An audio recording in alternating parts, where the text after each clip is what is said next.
Aku rasa the only one yang paling smooth sekali untuk musim ni ialah Virgil van Dijk lah. Van Dijk setakat beberapa perlawanan ni memang sangat-sangat faultless bagi aku display dia.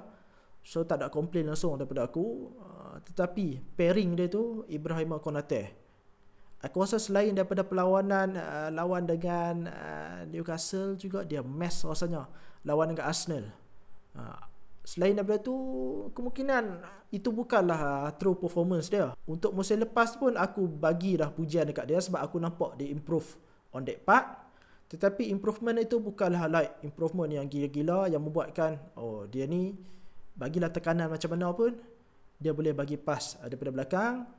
Dan kita juga masih lagi terpaksa mengharapkan player-player lain selain daripada dia ni memberikan pass. Jadi kita kira tengok daripada line up lawan dengan Chelsea tu, Mamadou Shivli tak boleh diharap daripada segi build up. Kerkas tak boleh. Van Dijk the only one. Ibrahim Konate tak boleh. Conor Bradley tak boleh.